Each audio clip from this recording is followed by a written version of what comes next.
Ladies and gentlemen, I take pride in introducing the greatest show on earth.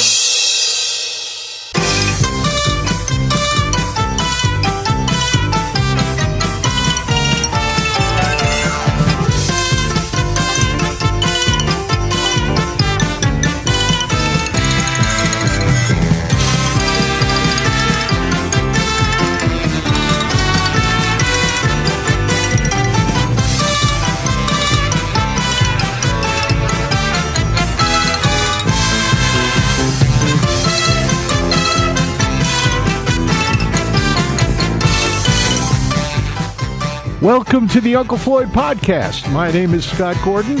Uncle Floyd Vivino and I join up for this podcast to discuss our time with the Uncle Floyd Show, music, theater, nightclubs, carnivals, circus, amusement parks, burlesque, and all things showbiz from our combined industry experience of over 120 years through the past 7 decades. We also answer questions that are emailed to ufpodcast@sge-inc.com. You will find that address and a link to support this podcast in the episode description. Join Uncle Floyd and me, Scott Gordon, now for this episode of the Uncle Floyd Podcast. Ready to go for podcast number 11? Yeah, don't read me the questions till we're on the air. We're on the air right now. All right. We're going.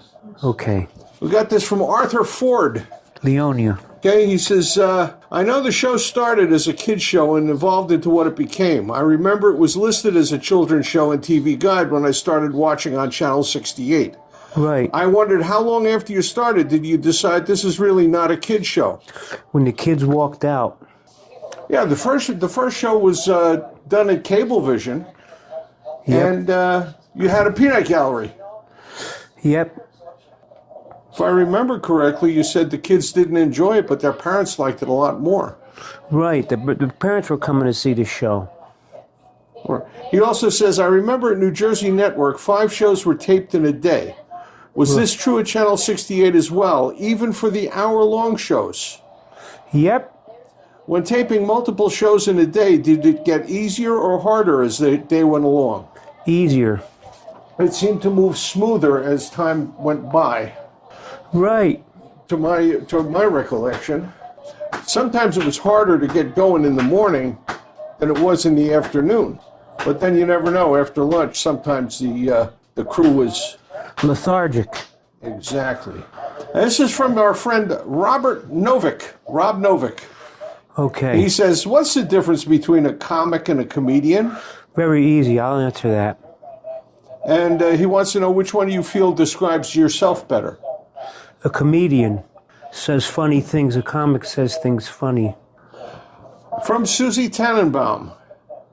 Here's a memory from watching the show back in the late 70s. Sometimes you or another cast member would fall back against the wall and the entire set would come crashing down. It was hysterical. I loved the mayhem.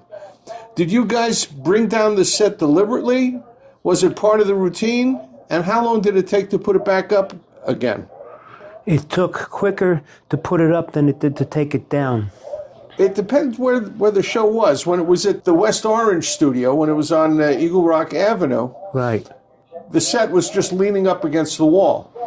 There was nothing holding it, so whenever we grabbed it and started throwing it around, it would just move. But once we moved to West Market NJN. Street, Right. then the set with the blue stripes had braces on the back of it with clamps and sandbags. And what we would do is go around behind it, loosen up the clamps, and remove the sandbags so that when we ran into it, it fell down very easily. Such as in the routine where Larry Zabisco threw me through the wall. Right. That just went really, really quick and fell down.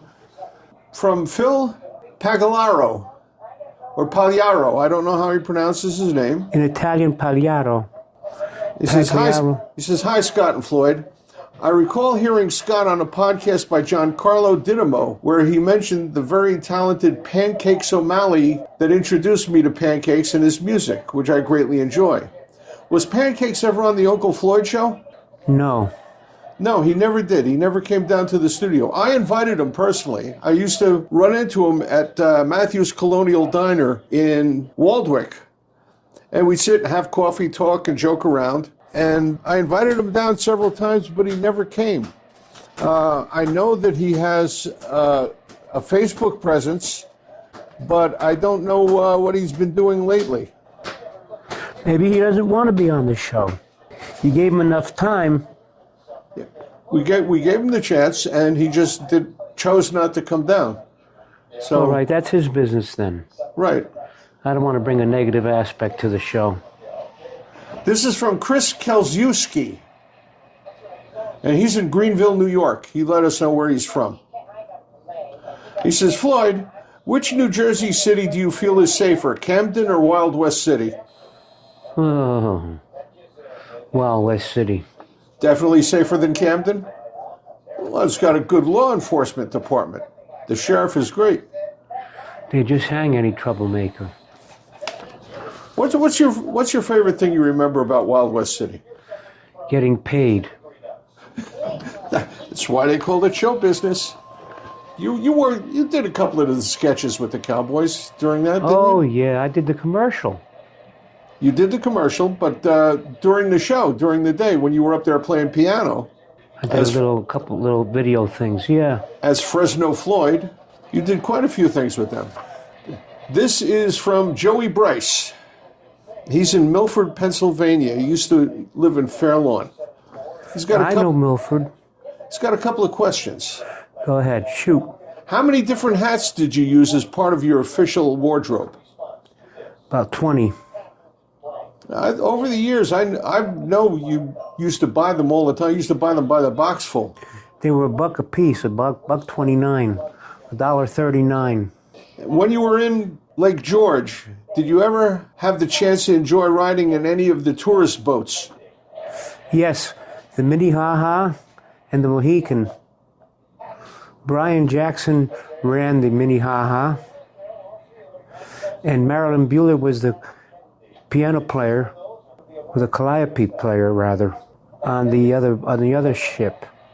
He wants to know, how do you remember such a huge repertoire of songs? Do you have a photographic memory, or has it just been hard work after a lot of live playing? No, but many people notice. A lot of times I make up the lyrics myself. It just takes too much time to learn them.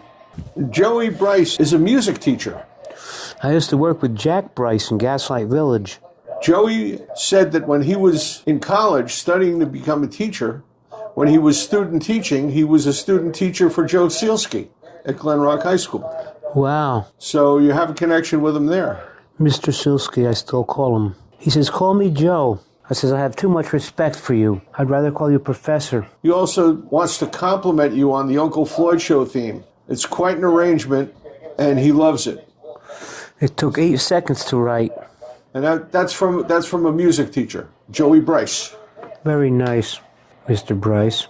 So, do you have any thoughts about the new year coming up, 2025? I've already broken all my resolutions. I don't even make them anymore. I don't even bother. You know why? If I make a resolution, I'm not going to keep it anyway. I know that for a fact. What would be a resolution you would make and break immediately? Try to save money. Oh, that's an impossibility. That's an absolute impossibility. You can't save money I got another anymore. son going to college now. If they were like me, I'd be okay. You mean go out and work when you're 16 years old, like both you and I did? What do you remember about your first gig? How nervous I was. The African Room in New York City.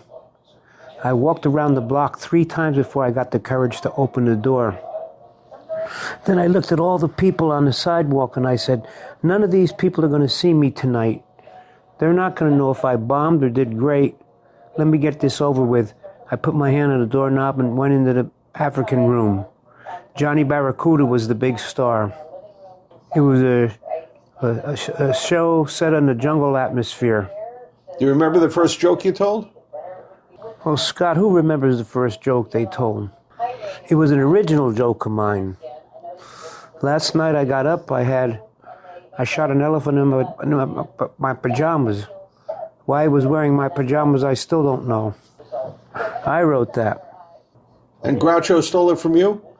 I'm waiting for your line to come in anytime you like. I did. Yeah, I know, a little late, but good enough. It was good enough, considering no rehearsal. We didn't even talk about it. You going to ask me about my first gig? No, why do I care? Because I cared to ask you about yours. All right, what was your first gig? What magic show? Or was it with, Believe it or not, it was a magic show for my Sunday school class. You were being punished then? No, I think I was punishing them. They had to watch. Good line. Keep that one in the act. The nun gave me 25 cents for doing the show. My first paying gig. It was tricks from the Remco Sneaking Pete's Magic Kit. I had all the Bob Orban books. There's a name you don't hear much anymore, Bob Orban. People still do his jokes. I used to subscribe to his newsletter. He had a magazine that came out every month, too. Yeah. One was all waiter jokes called The Soup's On. And I used to get jokes from Joey Adams' column. They all took from each other. What do you want to talk about? Show business. Something we know about. What do you think about the changes in show business from when we first started and where it is now? Well, it's become a different business totally. But so has other businesses. When we started, the show people were in charge of show business. Everybody you came in contact with was a showman of some sort. Now there's a lot of accountants involved. That's true. The Friars Club has become that way. Bookkeepers, accountants, lawmakers, cops. They weren't allowed into places like that years ago. You had to be an entertainer. It was for us. It was interesting to hear the name Giancarlo Dittamo on one of these questions that we had. That was from Phil Pagliaro. Giancarlo Dittamo is the son of a good friend of ours, Jay Dittamo, great drummer. The whole family. The whole family is great. They were very active in music. In the music union, Local 248, which I was a member of. And you were a member of 240. Were you a member of 248 or not? I got kicked out the first week. You got kicked out? How did you get kicked out? They said I couldn't read. Well, that's one of the advantages I had, I guess. I could read. Hey, Les Paul couldn't read music. And he was in the union. So I don't know if you heard it or not, but Dick Capri passed away this week. I didn't hear it. How old was he, did they say? I don't remember how old they said he was. You have any memories of working with him? Oh, yeah. He was a good guy. All he did was make fun of Soupy Sales that show.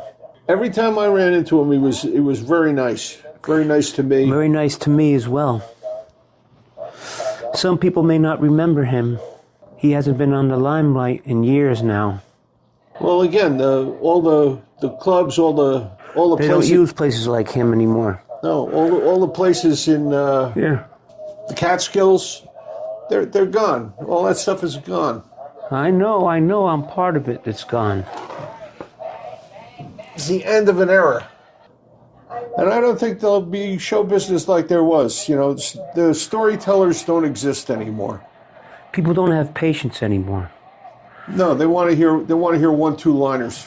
And they want to be involved in it, like this show, this quiz show. Everything is audience participation. Well, that's what it's about. It's about the audience. That's why we do it. We do it for the audience. No, originally it was that the audience would watch us. All right, so that does it for podcast number 11. We're all set with that. And we want to thank everybody for listening. Send in those questions. More questions we have, the more we can talk to you about what you want to hear. You have a favorite Nipsey Russell poem? A favorite Nipsey Russell poem? No, I don't. I don't remember any Nipsey Russell poems off the top of my head right now. I remember a lot of them. Let's hear a couple. Spring is sung, spring has sprung, fall has fell. Now it's summer, hot as... What do you want, prose or poetry? Got another one? Yeah. Go ahead. I can't think right now. I'm having a mind, what do you call it? Mind fart? I don't like that word. Which word? Mind. Yeah, I didn't think so. All right, so that's it for podcast 11. We'll see everybody for podcast number 12. Hey, the response has been really great. What was that? The response has been really great to this thing. The sponsors are really great. The response. Oh, the response. The response is excellent. We're hearing from people who don't go to the other things, don't go to the Stage It show. This was the Uncle Floyd show, which is every Tuesday night. How's that doing? That's doing fine. That's doing good. We picked up some more viewers on that. Picked up some more viewers on that. We lost a couple of viewers, too, that haven't come around in a while. But the New Year's Eve show is, people thought it was great. I did a show on New Year's Eve, and they loved it. What was the theme of that? The theme of that was, here's some stuff you might have missed. And it's all stuff that is classic Uncle Floyd show material. Celebrating New Year's Eve with Mr. Grouch? No, Mr. Grouch wouldn't come out on New Year's Eve. He hides. Oh. You know, he only comes out on Halloween when he gets to yell at the kids. And steal their candy. That's right. So, say goodbye to the people, Floyd, and we'll see them next time. Listen, everybody, thanks again so much for all the cards and get well wishes you made for this show. I was really I had 2 holes drilled in my head, and we don't have to go into that because you tuned us in to forget about these problems. But Scott says once in a while we should change it around and add something truthful. Well, everything we've said today is truthful. We haven't lied at all today. Yet. Oh, okay. Well, in that case. So send in those letters. Send in the emails. To Scott UFPodcast at sge-inc.com. Sounds that gets like a right lot here. Of words, a lot of letters. It's a lot of letters. UFPodcast at sge-inc.com. And if you want to come and see clips from the Uncle Floyd show on a Tuesday night at 8 p.m., just go to stageit.com/SGE-INC. See, I made it the same for both. So it's easy to remember. Okay, good, Scott. Good work. Okay, so everybody take care. We'll see you next time for podcast number 12. It's already 12 weeks? This is 11 we're doing right now. Next time will be 12. Oh, boy. Goes fast, don't it? Okay, we're all set. Thank you, Scott. And thank you, Floyd. Thank you, each one of you, for tuning in for us and all the letters of support we got from the podcast and me in the hospital. And Scott was in the hospital, too. Yeah, I had an interesting time. Exactly a month before you had your stroke, I had to get a pacemaker. That was exactly 1 month. But we're still here, and we'll see you next time. Okay, buddy. Thank you.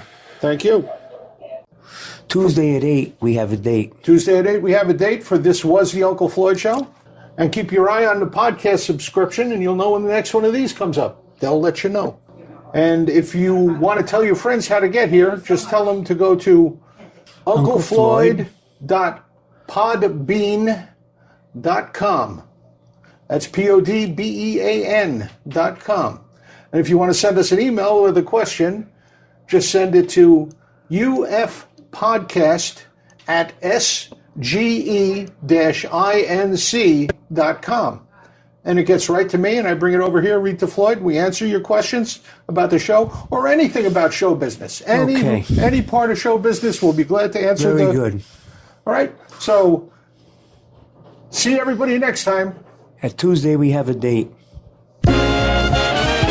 This program was produced in the studios of Scott Gordon Enterprises, Incorporated in Paramus, New Jersey.